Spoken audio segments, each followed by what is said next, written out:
Welcome back, everyone. Today, we're really excited for this deep dive. We're going to be taking a look at Leo Loundo's book, How to Talk to Anyone. It's full of these surprisingly powerful techniques, you know? We're not just talking about some vague advice about just like, be more charming. This is going deep into like the psychology and the real world strategies to make you a more impactful communicator. What I think is fascinating is how Lowndes blends scientific research, with observations of those people who just seem to have that magic touch when it comes to connecting with others. And she distills it all into actionable steps anyone can use. Okay, so let's unpack this.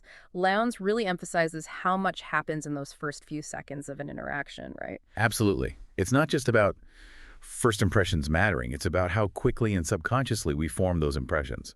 Lowndes talks about how people make judgments based on subtle cues in just a matter of seconds. It's like an emotional reaction is happening, before our brains even have time to fully process what's going on. So we're talking split-second judgments here. Is that why she highlights nonverbal communication as being so important? It's a huge part of it. Think about it. Before you even say a word, your posture, your facial expressions, your eye contact, they're all sending signals. And she tells that great story about a caricature artist named Bob who can size up someone's personality just by observing their body language for a few moments. It's almost like he's got a sixth sense. He's tuned in to those nonverbal cues that most of us just completely miss. And that's what makes techniques like the flooding smile so powerful. It's not just about smiling.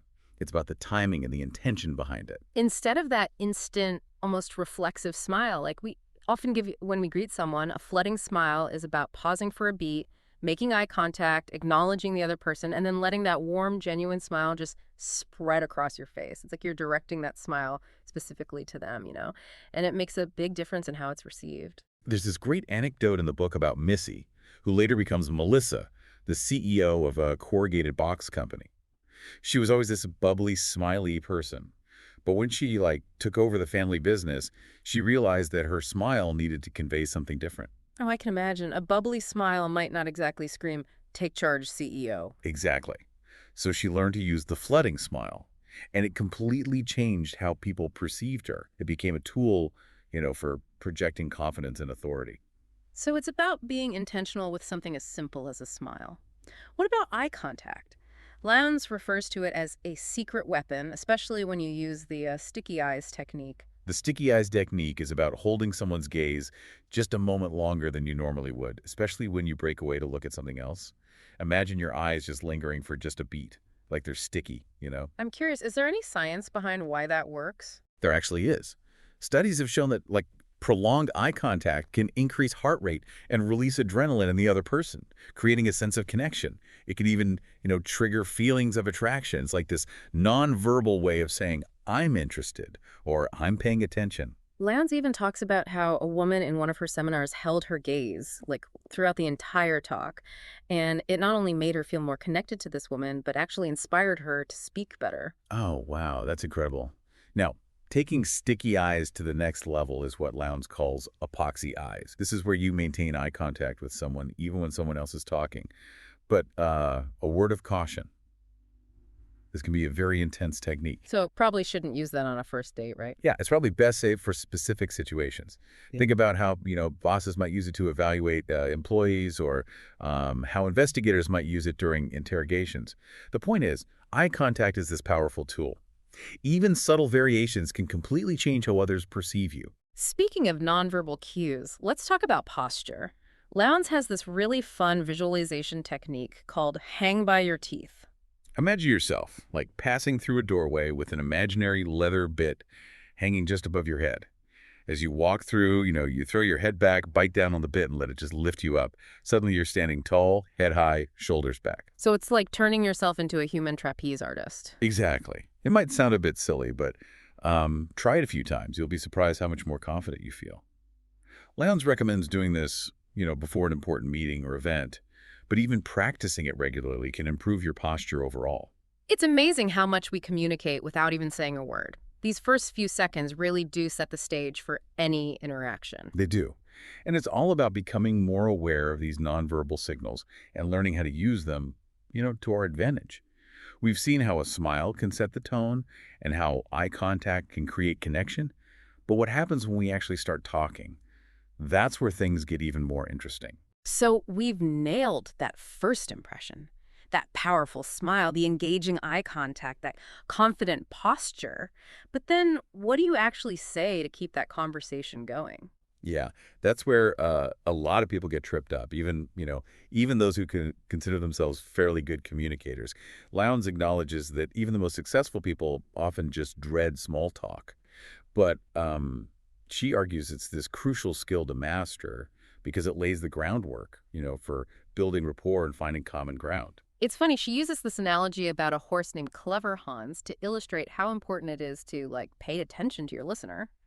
Clever Hans was this horse back in the early 1900s that everyone thought could do math. People would ask him questions and he'd tap out the answers with his hoof. Turns out, Clever Hans wasn't a math whiz, but he was a master at reading people. He was picking up on these incredibly subtle cues from his audience. Like as he'd get closer to the right number of taps, people would tense up ever so slightly, and that's how he'd know when to stop. That's amazing, but what does a horse doing math have to do with how we talk to each other?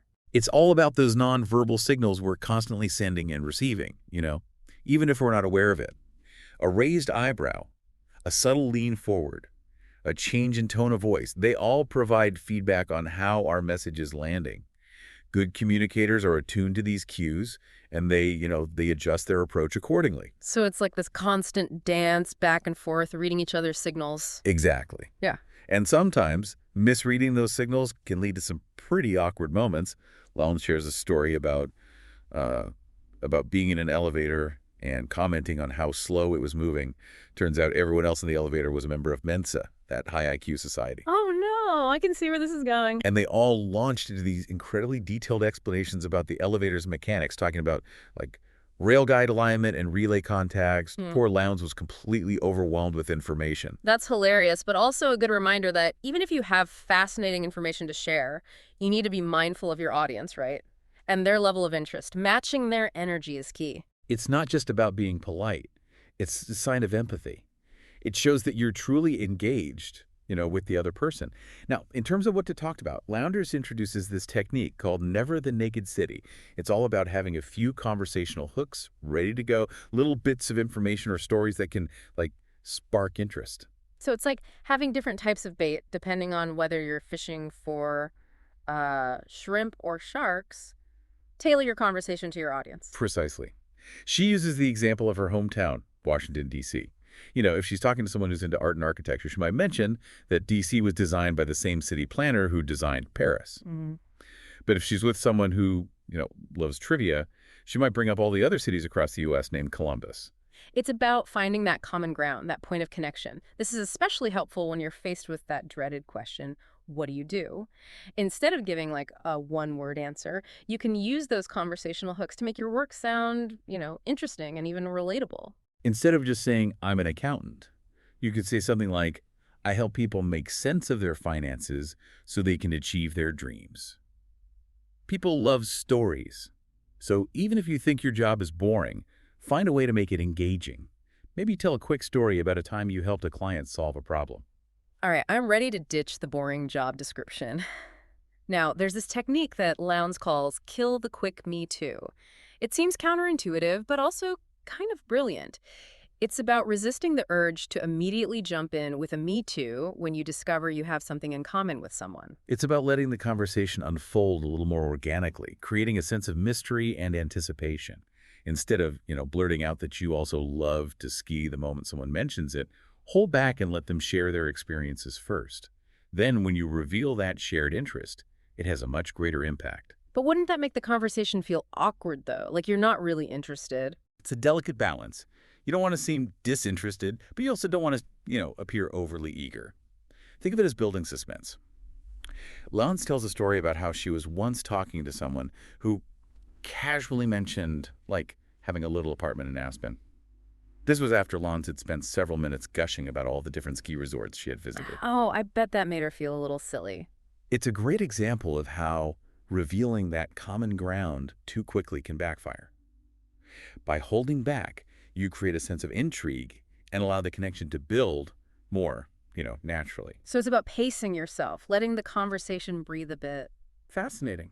Now, what about the actual words we use? Does Lowndes talk about that at all? So we've covered so much ground already, Yeah. from those crucial first impressions to navigating the sometimes tricky waters of small talk. But I'm really curious to hear what Lowndes has to say about those more challenging communication scenarios, those situations where things could, like, get awkward or tense. Well, Lowndes delves into what she calls the uh, unwritten rules of communication. These are those subtle expectations and social cues that we often pick up on, subconsciously. And sometimes it's not the big blow-ups that cause the most damage. It's those, like, seemingly small missteps that can erode trust or rapport over time. Like, she tells a great story about a business dinner with some high-powered executives. One of the guys accidentally launched a baked potato across the table. It landed right at the feet of the CEO. Oh, wow. It could have been this, like, mortifying moment, but what's interesting is that none of the other executives even reacted. It's like they didn't even notice. Lowndes realized that these big players had mastered the art of ignoring those, minor blunders. They knew that drawing attention to someone's mistake, even with a well-meaning oops, could be more embarrassing than the mistake itself. So it's about being tactful and reading the room, not making a big deal out of little things. Exactly. Yeah. It's not about ignoring major issues, but about recognizing that everyone, makes mistakes. Sometimes the kindest thing you can do is simply pretend you didn't notice. It's about creating a safe and comfortable environment, for everyone. That makes a lot of sense. Now, you mentioned earlier that Lowndes talks about the power of the word you. Tell me more about that. Well, Lowndes has this technique she calls calm why unication, which is about using you strategically in conversations. It seems like such a simple word, but it can be incredibly powerful in terms of, like, influencing and connecting with people. Give me an example. How would I use this you technique? Okay, let's say you're inviting someone to dinner. Instead of saying, I'm going to this great new restaurant, do you want to come? Mm-hmm. You might say, you would love this new restaurant. The atmosphere is fantastic. Would you be free to join me Tuesday night? Oh, okay. It's about putting the focus on them, making them feel like you're considering their preferences. Exactly. You're essentially doing the thinking for them. As Lowndes points out, most people, prefer to avoid thinking too much. So when you offer someone a way to, like, simplify their decision-making process, they're more likely to say yes. So I'm taking them out of their head and, like, into the experience. Clever. Now, earlier we touched on giving compliments, but what about those times when you receive a compliment? I know I tend to deflect them, which I realize can be a bit of a conversation killer. Yeah, Lowndes addresses that too. She says many people deflect compliments out of modesty or a fear of appearing, arrogant.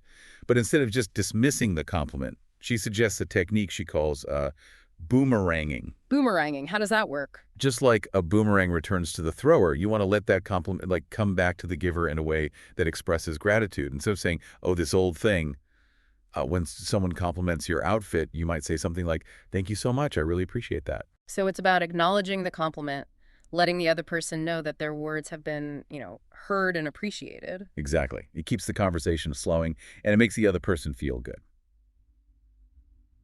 Now, before we wrap up, there's one more technique I want to mention. It's one of Lowndes' most powerful and perhaps most challenging techniques, the tombstone game. Okay, that sounds intriguing. What is the tombstone game?